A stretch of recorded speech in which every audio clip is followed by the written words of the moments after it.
पेड़ों को खोखला करने से लेकर ड्रोन्स, कबूतर या फिर ऐसी गुलेल जो सामान को एक देश से दूसरे देश में फेंक सकती है। जी हाँ, मैं बात कर रहा हूँ स्मगलिंग यानी कि तस्करी की। और इनको अंजाम देने वाले लोग सच में शातिर दिमाग होते हैं, जो ऐसी ऐसी तकनीक बनाते हैं जो किसी भी पुलिस वाले के दिमाग में आ ही नहीं सकती।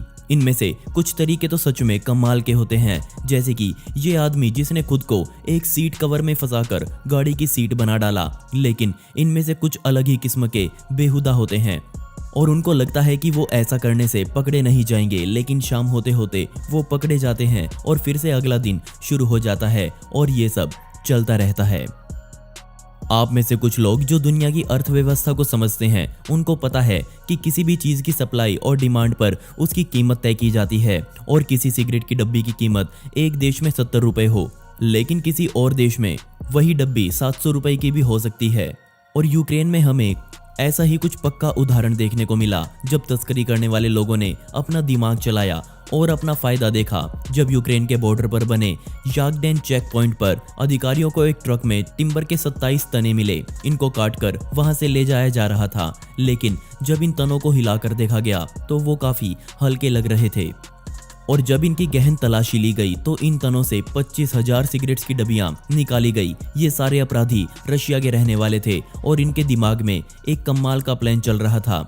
इन्होंने पेड़ के तने को काटने के बाद उसे अंदर से खोखला किया और रशिया से सिगरेट की डब्बियां खरीदकर इसमें भर डाली, जिसके बाद उसे यूके और जर्मनी में सप्लाई किया जाना था। इसके बाद इनके द्वारा बताए गए ठिकाने पर पुलिस ने छापा मारा और 55 और ऐसे ही तनों को जब्त किया गया, जिनमें इसी तरह से सिगरेट्स भरी गई थी। इन सिगरेट्स को जब्त करके जब इनकी कीमत आंकी गई तो ये लगभग $3.5 लाख की थी।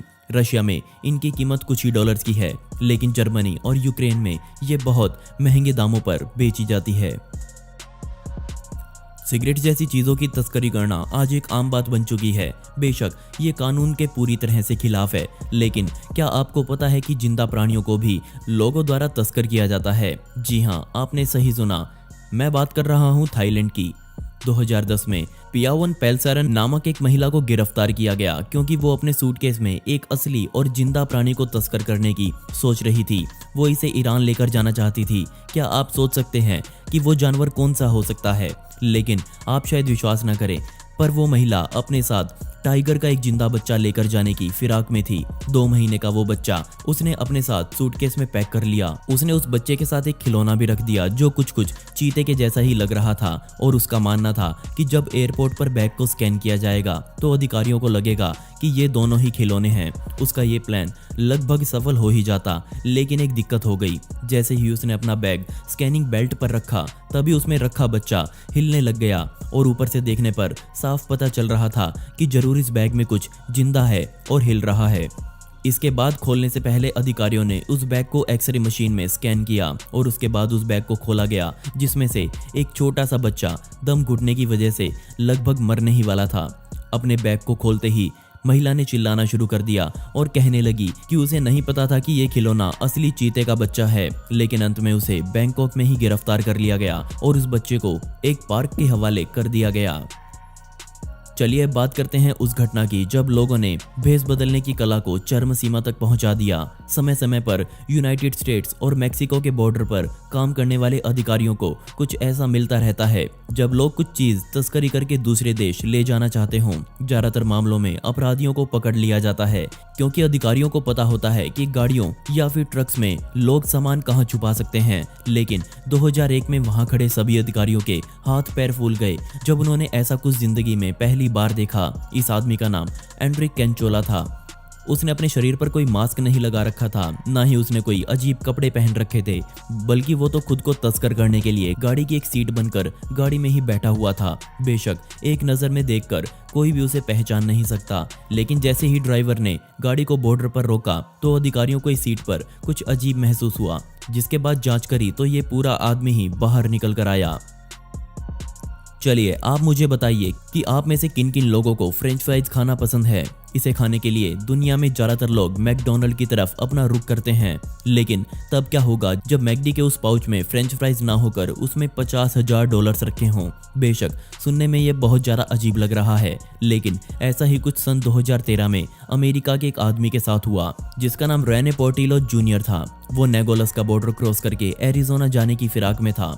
उसने मैकडोनल्ड के कर्मचारी वाली ड्रेस पहनी और अपने साथ $50,000 लेकर मैकडी के ही पाउच में भरकर अपने रास्ते पर निकल पड़ा। दूर से देखने पर यह लग रहा था कि ये बंदा मैकडोनल्ड का कोई ऑर्डर डिलीवर करने जा रहा है, लेकिन तभी बॉर्डर पर खड़े अधिकारियों ने रेने से पूछा कि वो क्या लेकर जा रहा है, तो उसने बड़े आराम से बोला कि इस बैग में फ्रेंच फ्राइज हैं। लेकिन अधिकारियों को शक हुआ और उसके पाउच की तलाशी ली, जिसमें से पूरे $50,000 की गड्डी निकली। उसे लग रहा था कि मैकडी की ड्रेस पहनकर उसे कोई नहीं पहचानेगा, लेकिन फिर भी वो अधिकारियों की चपेट में आ ही गया। उसे गिरफ्तार किया गया और 3 साल की सजा सुनाई गई। बेशक हम में से कभी कोई ये नहीं चाहेगा कि उसे जेल की सजा काटनी पड़े, क्योंकि हमें पता है कि जेल में वो सुख सुविधाएं नहीं मिल सकती जो हम आम जिंदगी में ले सकते हैं। लेकिन इसका मतलब ये नहीं कि जेल में रहने वाले कैदियों तक कुछ पहुंचाया नहीं जा सकता।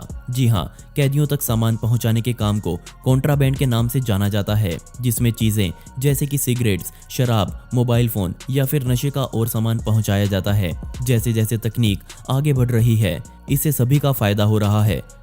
सभी का मतलब अपराधियों का भी। जी हाँ, पूरी दुनिया में अपराधियों तक सामान पहुंचाने के लिए बाहर बैठे उनके खास लोग आजकल ड्रोन्स का सहारा लेने लगे हैं। जरा इस वीडियो को देखिए। यह घटना 2019 की है, जिसमें सभी अपराधी खेलकूद कर रहे हैं, लेकिन तभी ओहियो में बनी इस जेल में एक पैकेट ऊपर से आकर गिरता है, जिसे वहां ड्रोन की सहायता से पहुंचाया गया था। इस अपराधी तक उसके साथियों द्वारा एक फोन पहुंचाया गया, और बेशक फोन इस्तेमाल करना दुनिया भर की हर जेल में बैन है, लेकिन दुनिया भर से अधिकारी इस तरह की घटना को रोकने का प्रयास भी कर रहे हैं। इसके लिए सबसे पहला प्रयास मिशिगन में किया गया। वहां एक जाल वाला ड्रोन बनाया गया जो जेल के आसपास उड़ रहे फालतू के ड्रोन्स को पकड़ने में सक्षम था, लेकिन यह कुछ खास कामयाब नहीं रहा। इसके बाद कई तरह के पक्षियों को ट्रेनिंग दी गई जो हवा में ही किसी भी ड्रोन को तहस नहस कर सकते हैं। ये सच में कमाल था। चलिए जरा अब इस आदमी को देखिए। इसका नाम है मैथ्यू कैले और इसका जिंदगी में सिर्फ एक ही काम है, दुर्लभ और शिकारी जानवरों को एक देश से दूसरे देश में तस्करी करना। इन जानवरों में कुछ प्रजाति तो ऐसी होती है जो मैंने भी पहली बार देखी है। उसने ये काम 16 साल की उम्र में ही शुरू कर दिया था। तब वो सिर्फ दुर्लभ कछुओं को ही ढूंढकर दूसरे देशों में बेचा करता था। उसे पैसा अच्छा मिलने लगा। छोटे छोटे कछुओं की काले बाजार में कीमत करोड़ों में जाती है। वो अपने जानवरों को टॉफी चॉकलेट्स के कागज में लपेटकर ही यहाँ वहाँ भेजता है। उसे कई बार गिरफ्तार भी किया जा चुका है। और दोस्तों, अब आप मुझसे इंस्टाग्राम पर जुड़कर मुझसे डायरेक्ट बात कर सकते हैं, जहां पर मैं आप सभी के सवालों के जवाब देने वाला हूं और साथ में आपसे बहुत सारी बातें करने वाला हूं। तो स्क्रीन पर दिख रही आईडी पर या फिर डिस्क्रिप्शन में दी गई आईडी पर जाकर मुझे वहां फॉलो कर सकते हैं। इसमें आपका ज़्यादा समय नहीं लगेगा और मुझे आपसे बात करना सच में बहुत पसंद आएगा। और दोस्तों, पिछली वीडियो का शाउट आउट जाता है तृष्णा मांजे शाह को, जिन्होंने बहुत ही प्यारा कमेंट किया था। इस कमेंट के लिए आपका बहुत बहुत शुक्रिया।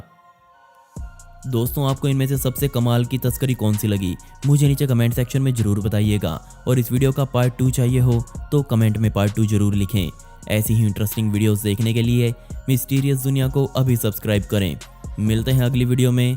ये वीडियो देखने के लिए धन्यवाद।